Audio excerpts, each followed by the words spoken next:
बाबा जी की असीम कृपा से श्री साईं सच्चरित्र अध्याय 20 हम सभी श्रवण करेंगे। श्री काका साहब की नौकरानी द्वारा श्री दास गणों की समस्या का विलक्षण समाधान। अद्वितीय शिक्षा पद्धति ईशोपनिषद की शिक्षा। श्री काका साहब की नौकरानी द्वारा श्री दासगणों की समस्या किस प्रकार हल हुई, इसका वर्णन हेमाड पंत ने इस अध्याय में किया है। प्रारंभ। श्री साईं मूलतः निराकार थे, परंतु भक्तों के प्रेम वश वे साकार रूप में प्रकट हुए।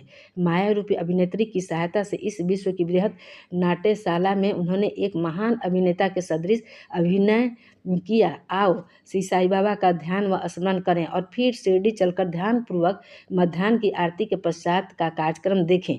जब आरती समाप्त हो गई तब श्री साईं बाबा ने मस्जिद से बाहर आकर एक किनारे खड़े होकर बड़ी करुणा और प्रेम के साथ भक्तों को विभूति वितरण की। भक्तगण भी उनके समक्ष खड़े होकर उनकी ओर निहार कर चरण छूते और विभूति वितरण का आनंद लेते थे। बाबा दोनों हाथों से भक्तों को उदी देते और अपने हाथ से उनके मस्तक पर उदी का टीका लगाते थे। बाबा के हृदय में भक्तों के प्रति असीम प्रेम था। वे भक्तों को प्रेम से संबोधित करते, ओ भाऊ अब जाओ भोजन करो, अन्ना तुम भी अपने घर जाओ, बापू तू भी जा और भोजन कर। इसी प्रकार वे प्रत्येक भक्त से सब भाषण करते और उन्हें घर लौटाया करते थे। आहा क्या दिन थे वे जो अस्त हुए तो ऐसे कि फिर इस जीवन में कभी न मिले। यदि तुम कल्पना करो तो अभी भी उस आनंद का अनुभव कर सकते हो। अब हम साईं की आनंदमय मूर्ति का ध्यान कर नम्रता, प्रेम और आदर पूर्वक उनकी चरण वंदना कर इस अध्याय की कथा का आरंभ करते हैं। ईशोपनिषद। एक समय श्रीदास गणु ने ईशोपनिषद पर टीका ईशावास्य भवार्थ बोधनी लिखना प्रारंभ किया। वर्णन करने से पूर्व उपनिषद का संक्षिप्त परिचय भी देना आवश्यक है। इसमें वैदिक संहिता के मंत्रों का समावेश होने के कारण इसे मंत्रोपनिषद भी कहते हैं और साथ ही इसमें यजुर्वेद के अंतिम 40वें अध्याय का अंश सम्मिलित होने के कारण यह वाजसनेयी यजु संहितोपनिषद के नाम से भी प्रसिद्ध है। वैदिक संहिता का समावेश होने के कारण इसे उन अन्य उपनिषदों की अपेक्षा श्रेष्ठतर माना जाता है जो कि ब्राह्मण और आरण्यक के अर्थात मंत्र और धर्म इन विषयों के विवरणात्मक ग्रंथ की कोटि में आते हैं। इतना ही नहीं, अन्य उपनिषद तो केवल ईशोपनिषद में वर्णित गूढ़ तत्वों पर ही आधारित टीकाएं हैं। पंडित सातवलेकर द्वारा रचित बृहदारण्यक उपनिषद एवं ईशोपनिषद की टीका प्रचलित टीकाओं में सबसे श्रेष्ठ मानी जाती है। Professor R.D. रांडे का कथन है कि ईशोपनिषद एक लघु उपनिषद होते हुए भी उसमें अनेक विषयों का समावेश है जो एक असाधारण अंतर्दृष्टि प्रदान करता है। इसमें केवल 18 श्लोकों में ही आत्म तत्व वर्णन, एक आदर्श संत की जीवनी जो आकर्षक और कष्टों के संसर्ग में ही अचल रहता है, कर्मयोग के सिद्धांतों का प्रतिबिंब, उसका बाद में सूत्रीकरण किया गया तथा ज्ञान और कर्तव्य के पोषक तत्वों का वर्णन है, जिसके अंत में आदर्श, चमत्कारिक और आत्म संबंधी गुण तत्वों का संग्रह है। इस उपनिषद के संबंध में संक्षिप्त परिचय से स्पष्ट है कि इसका प्राकृतिक भाषा में वास्तविक अर्थ सहित अनुवाद करना कितना दुष्कर कार्य है। श्री दास गणु ने ओही छंदों में अनुवाद किया, परंतु उसके सार तत्व को ग्रहण न कर सकने के कारण उन्हें अपने कार्य से संतोष न हुआ। इस प्रकार असंतुष्ट होकर उन्होंने कई अन्य विद्वानों से शंका निवारणार्थ परामर्श और वाद विवाद भी किया, परंतु समस्या पूर्णतः जटिल ही बनी रही और संतोषजनक भावार्थ करने के में कोई भी सफल न हो सका। इसी कारण श्री दास गणु बहुत ही असंतुष्ट हुए। केवल सद्गुरु ही अर्थ समझाने में समर्थ। यह उपनिषद वेदों का महान विवरणात्मक सार है। इस अस्त्र के प्रयोग से जन्म मरण का बंधन छिन्न भिन्न हो जाता है और मुक्ति की प्राप्ति होती है। अतः श्रीदास गणु को विचार आया कि जिसे आत्म साक्षात्कार हो चुका हो, केवल वही इस उपनिषद का वास्तविक अर्थ कर सकता है। जब कोई भी उनकी शंका का निवारण न कर सका तो उन्होंने शिरडी जाकर बाबा के दर्शन करने को निश्चय किया। जब उन्हें शिरडी जाने का शुभ अवसर प्राप्त हुआ तो उन्होंने बाबा से भेंट की और चरण वंदना करने के पश्चात उपनिषद में आई हुई कठिनाइयां उनके समक्ष रखकर उनसे हल करने की प्रार्थना की। श्री साईं बाबा ने आशीर्वाद देकर कहा कि चिंता करने की कोई आवश्यकता नहीं, उसमें कठिनाई ही क्या है। जब तुम लौटोगे तो विले पार्ला में काका दीक्षित की नौकरानी तुम्हारी शंका का निवारण देगी।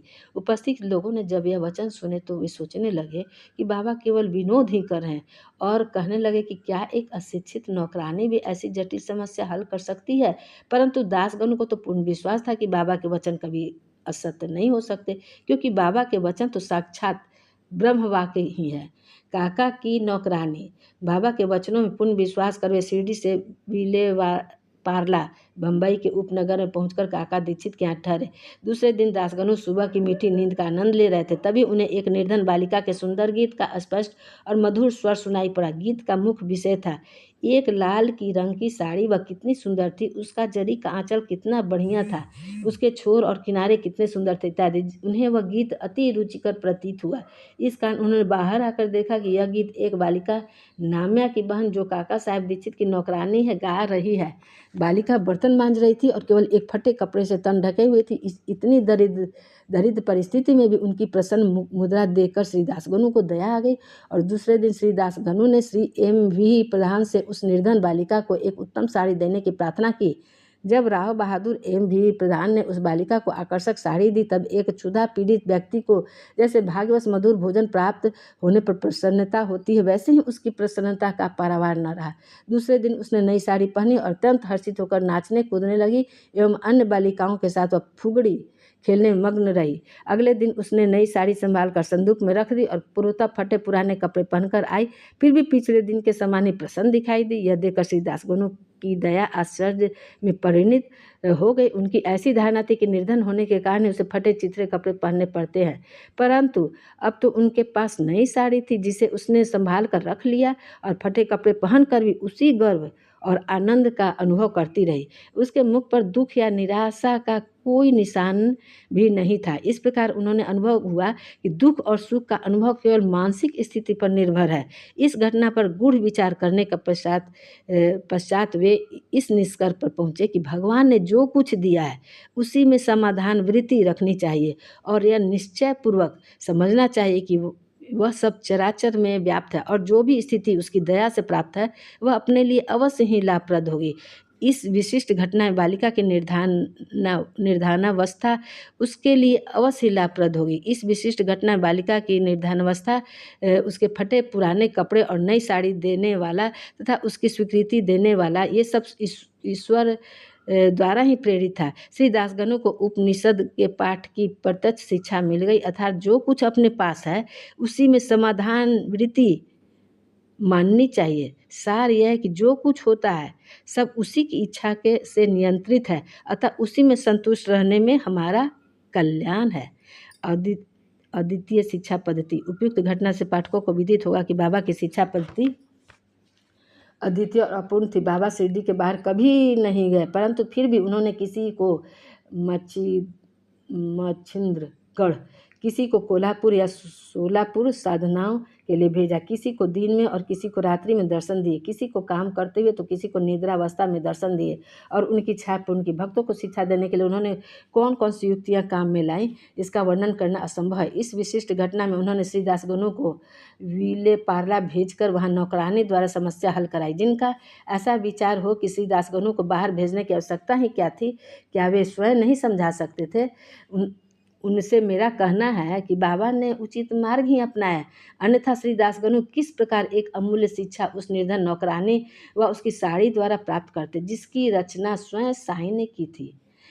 ईशोपनिषद की शिक्षा। ईशोपनिषद की मुख्य देन नीति शास्त्र संबंधी उपदेश है। हर्ष की बात है कि इस उपनिषद की नीति निश्चय रूप से आध्यात्मिक विषयों पर आधारित है, जिसका इसमें बृहद रूप से वर्णन किया गया। उपनिषद का प्रारंभ ही यहीं से होता है कि समस्त वस्तुएं ईश्वर से ओतप्रोत है। यह आत्म विषय की स्थिति का भी एक उप सिद्धांत है और जो नीति संबंधी उपदेश उससे ग्रहण करने योग्य है वह यह है कि जो कुछ इस कृपा से प्राप्त है उसमें ही आनंद मानना चाहिए और दृढ़ भावना रखनी चाहिए कि ईश्वर ही सर्वशक्तिमान है और इसलिए जो कुछ उसने दिया है वही हमारे लिए उपयुक्त है। यह भी उसमें प्राकृतिक रूप से वर्णित है कि पराय धन की तृष्णा की प्रवृत्ति को रोकना चाहिए। सारांश यह है कि अपने पास जो कुछ है उसी में संतुष्ट रहना, क्योंकि यही ईश्वर की इच्छा है।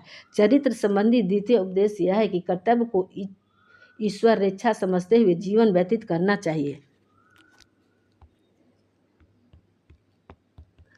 विशेषतः उन कर्मों को जिनको शास्त्र में वर्णित किया गया। इस विषय में उपनिषद का कहना है कि आलस्य से आत्मा का पतन हो जाता है और इस प्रकार निरपेक्ष कर्म करते हुए जीवन व्यतीत करने वाला ही अकर्मण्यता के आदर्श को प्राप्त कर सकता है। अंत में कहा है कि जो सब प्राणियों को अपना ही आत्मस्वरूप समझता है तथा जिससे समस्त प्राणी और पदार्थ आत्मस्वरूप हो चुके हैं, उसे मोह कैसे उत्पन्न हो सकता है। ऐसे व्यक्ति को दुख का कोई कारण नहीं हो सकता है। सर्वभूतों में आत्मदर्शन न कर सकने के कारण भिन्न भिन्न प्रकार के शोक, मोह और दुखों की वृद्धि होती है। जिसके लिए सब वस्तुएं आत्मस्वरूप बन गई हो, वह अन्य सामान्य मनुष्यों का छिंद्रान्वेषण क्यों करे। श्री सद्गुरु साईनाथा परमस्तु शुभवतु। अध्याय 20 समाप्त हुआ। जय साई राम।